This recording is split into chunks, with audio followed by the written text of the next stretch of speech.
Hi friends, welcome to Indhus kitchen.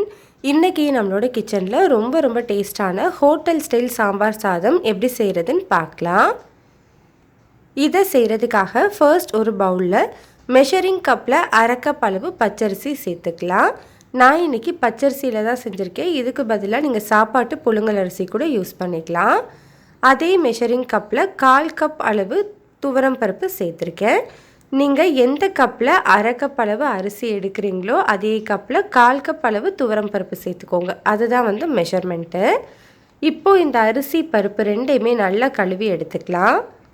இப்போ பாருங்கள், நான் அரிசி பருப்பெல்லாம் நல்லா கழுவி எடுத்துட்டேன். இதில் ஒரு 2 கப் தண்ணி சேர்த்து இதை ஒரு 20 நிமிஷத்துக்கு ஊற வச்சுக்கலாம். அரிசி பருப்பு ஊறி வரும்போது சீக்கிரமாக வெந்து வரும். இது இருக்கட்டும். அடுத்தது ஒரு பவுலில் ஒரு சின்ன எலுமிச்சம்பழ அளவு புளி சேர்த்துட்டு இதில் ஒரு கப் அளவு தண்ணி சேர்த்து ஊற வச்சுக்கலாம். நம்ம சாம்பார் எல்லாமே ரெடி பண்ணுற வரைக்கும் இது ஊறட்டும். இப்போ 20 நிமிஷத்துக்கு அப்புறமா பார்த்திங்கன்னா நம்மளுக்கு அரிசி பருப்பெல்லாம் நல்லா ஊறி வந்திருக்கு. இப்போ இந்த தண்ணி எதுவுமே இல்லாமல் அரிசி பருப்பை மட்டும் ஒரு குக்கருக்கு மாற்றி வச்சுருக்கேன். நம்ம மெஷரிங் கப்பில் தான் அரை கப் அளவு அரிசி 1/4 கப் அளவு துவரம் பருப்பு சேர்த்தோம். மொத்தமாக 3/4 கப் அளவு இல்லையா? அதே கப்பில் 4 பங்கு அளவு தண்ணி சேர்த்துக்கணும். அதாவது 3/4 கப் அளவு அரிசி பருப்புக்கு 3 கப் அளவு தண்ணி. இதுதான் மெஷர்மெண்ட்டு. சப்போஸ் நீங்கள் சாப்பாட்டு புழுங்கல் அரிசி யூஸ் பண்ணியிருக்கீங்க அப்படின்னா 5 பங்கு அளவு தண்ணி சேர்த்துக்கோங்க, கரெக்டாக இருக்கும். ஃபர்ஸ்ட் 1 கப் அளவு தண்ணி நான் அரிசி பருப்பு ஊற வச்ச தண்ணி சேர்த்துருக்கேன். மித்த 2 கப் அளவு தண்ணி நார்மலான தண்ணி. மொத்தமாக 3 கப் அளவு தண்ணி சேர்த்துருக்கேன். அதாவது 3/4 கப் அரிசி பருப்புக்கு 4 பங்கு தண்ணி சேர்த்துருக்கேன். சாப்பாட்டு புழுங்கல் அரிசி அப்படின்னா 5 பங்கு தண்ணி சேர்த்துக்கோங்க. இப்போ இந்த அரிசி பருப்புக்கு தேவையான அளவு உப்பு, ஒரு 3/4 டீஸ்பூன் அளவு கல்லுப்பு, கூடவே ஒரு அரை டீஸ்பூன் மஞ்சள் தூள் சேர்த்துட்டு ப்ரெஷர் குக்கரில் மீடியம் ஹீட்டில் 3 விசில் வச்சு எடுத்துக்கலாம். சாப்பாட்டு புழுங்கல் அரிசி யூஸ் பண்ணுறீங்க அப்படின்னா நீங்கள் நார்மலாக எத்தனை விசில் விடுவீங்களோ அதை விட ஒரு விசில் எக்ஸ்ட்ரா விட்டு வச்சுக்கோங்க. இப்போ இது ரெடி ஆகட்டும். அது ரெடி ஆகிறதுக்குள்ளே நம்ம சாம்பார் ரெடி பண்ணிக்கலாம்.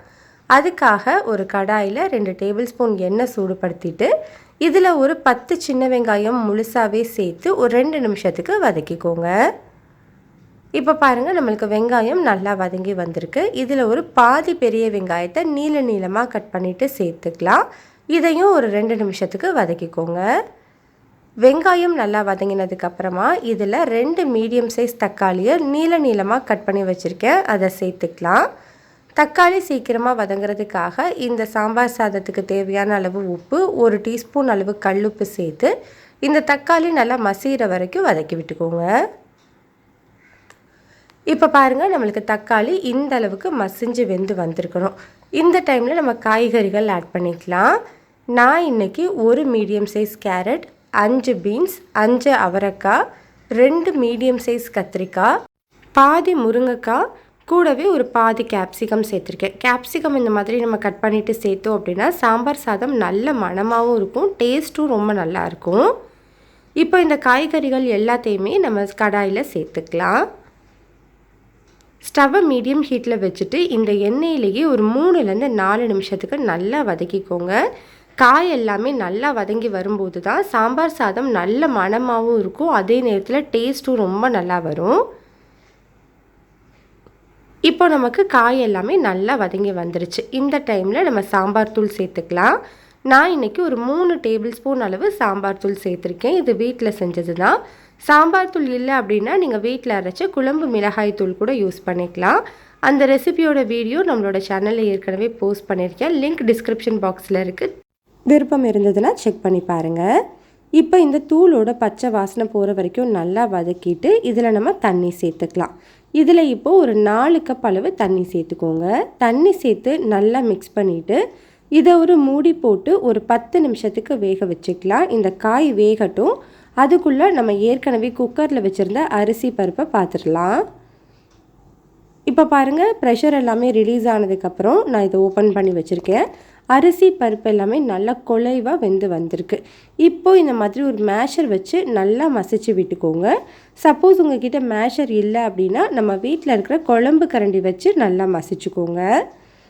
பாருங்கள், இந்த அரிசி பருப்பு உங்களுக்கு இந்த அளவுக்கு நல்லா மசிஞ்சு வெந்திருக்கணும். அப்போ தான் ஹோட்டலில் கிடைக்கிற அதே டேஸ்ட் நம்மளுக்கு கிடைக்கும். இது இருக்கட்டும். இப்போ ஒரு 10 நிமிஷத்துக்கு அப்புறமா பாருங்கள், நம்மளுக்கு காய் எல்லாமே நல்லா வெந்து அந்த குழம்பும் கொஞ்சம் திக்காயிருக்கு. காய் வெந்துருச்சான்னு பார்க்குறதுக்கு ஒரு காய் எடுத்து அமுத்தி பாருங்கள். நல்லா அமுக்க வந்ததுன்னா வெந்துருச்சுன்னு அர்த்தம். இந்த டைமில் நம்ம ஊற வச்சுருந்தோம் இல்லையா அந்த புளி, அதுலேருந்து புளித்தண்ணியை மட்டும் சேர்த்துக்கலாம். இப்போ இதில் ஒரு சின்ன துண்டு பெருங்காய கட்டிய 3 டேபிள் ஸ்பூன் அளவு நல்லா கொதிக்கிற தண்ணியில் ஒரு அரை மணி நேரம் ஊற வச்சு அந்த பெருங்காய தண்ணி எடுத்து வச்சுருக்கேன், அதை சேர்த்துக்கலாம். கட்டாயம் கட்டி பெருங்காயம் சேர்த்துக்கணும். அப்போது தான் நம்மளுக்கு ஹோட்டலில் கிடைக்கிற அதே வாசனையோடவும் டேஸ்ட்டோடவும் இருக்கும். இதை நல்லா மிக்ஸ் பண்ணி விட்டுட்டு இதை ஒரு 10 நிமிஷத்துக்கு நல்லா கொதிக்க வச்சுக்கலாம். 10 நிமிஷத்துக்கு அப்புறமா பாருங்கள், நம்மளுக்கு அந்த புளியோட பச்சை மணம் எல்லாம் போய் குழம்பும் திக்காயிடுச்சு. இந்த டைமில் நம்ம ஸ்டவ்வை வந்து லோ ஹீட்டில் மாற்றிட்டு இதுலேருந்து ஒரு 3லேருந்து 4 கரண்டி அளவு குழம்பை தனியாக எடுத்து வச்சுக்கலாம். இந்த குழம்பை நம்ம லாஸ்ட்டாக தேவைப்படும் போது ஆட் பண்ணிக்கலாம். இப்போ நம்ம ஸ்டவ்வை லோ ஹீட்லேயே வச்சுட்டு நம்ம வேக வச்சுருந்த அரிசி பருப்பை சேர்த்து நல்லா கலந்து கொடுத்துக்கோங்க. சாதம் நல்லா சூடாக இருந்தால் தான் நம்மளுக்கு கலக்கிறதுக்கு ஈஸியாக இருக்கும். இப்போ இதை நல்லா மிக்ஸ் பண்ணதுக்கு அப்புறமா ஸ்டவ்வை மீடியம் ஹீட்டில் வச்சுட்டு ஒரு 5 நிமிஷத்துக்கு கொதிக்க வச்சுக்கலாம். 5 நிமிஷத்துக்கு அப்புறமா பாருங்கள், நம்மளுக்கு சாதம் எல்லாம் நல்லா திக்காகி சாம்பார் சாதம் சூப்பராக ரெடி ஆகிருக்கு. இந்த கன்சிஸ்டன்சியில் இருந்தது அப்படின்னா நம்ம உடனே சாப்பிட்றதுக்கு நல்லாயிருக்கும். சப்போஸ் நீங்கள் லஞ்ச் பாக்ஸ்க்கோ இல்லை ரொம்ப நேரம் கழித்து சாப்பிட போகிறீங்க அப்படின்னா நம்ம பேலன்ஸ் வச்சுருந்த அந்த சாம்பாரையும் சேர்த்துக்கோங்க. சப்போஸ் உங்கள்கிட்ட சாம்பார் மீதம் இருந்ததுன்னா நம்ம வேறு எதுக்காவது யூஸ் பண்ணிக்கலாம். இப்போ நம்ம சாம்பார் சாதம் தாளித்து எடுத்துக்கலாம். அதுக்காக ஒரு பேனில் 2 டேபிள் ஸ்பூன் நெய் சூடுபடுத்திட்டு இதில் அரை டீஸ்பூன் கடுகு, 1 டீஸ்பூன் அளவு சீரகம், 2 வரமிளகாய், ஒரு 10 முந்திரியை 2 உடைச்சிட்டு சேர்த்துக்கலாம். முந்திரி வந்து உங்களுக்கு எவ்வளோ தேவையோ அதுக்கேற்றது மாதிரி நீங்கள் சேர்த்துக்கலாம். இதெல்லாமே நல்லா வறுபட்டதுக்கு அப்புறமா இதில் கொஞ்சமாக கருவேப்பிலை சேர்த்து தாளிச்சிட்டு இந்த தாளிப்பை அப்படியே நம்ம சாம்பார் சாதத்தில் சேர்த்துக்கலாம். சாதத்தில் சேர்த்து நல்லா மிக்ஸ் பண்ணிக்கோங்க. ஸ்டவ்வை வந்து லோ ஹீட்லேயே வச்சுட்டு நல்லா மிக்ஸ் பண்ணிவிட்டு இது கூட கொஞ்சமாக கொத்தமல்லியும் சேர்த்து மிக்ஸ் பண்ணிவிட்டு ஸ்டவ் ஆஃப் பண்ணிக்கலாம். அவ்வளோதான், நம்மளுக்கு டேஸ்டான சாம்பார் சாதம் வந்து ரெடி ஆகிடுச்சு. இந்த கன்சிஸ்டன்சியில் இருந்தது அப்படின்னா சாப்பிட்றதுக்கு ரொம்ப நல்லாயிருக்கும். இந்த சாம்பார் சாதத்தை கட்டாயம் ட்ரை பண்ணி பாருங்கள். டேஸ்ட் அப்படியே ஹோட்டலில் சாப்பிட்ற மாதிரி இருக்கும். இந்த ரெசிபி உங்களுக்கு பிடிச்சிருந்ததுன்னா லைக் பண்ணுங்கள், ஷேர் பண்ணுங்கள். இந்துஸ் கிச்சனை சப்ஸ்கிரைப் பண்ணிக்கோங்க.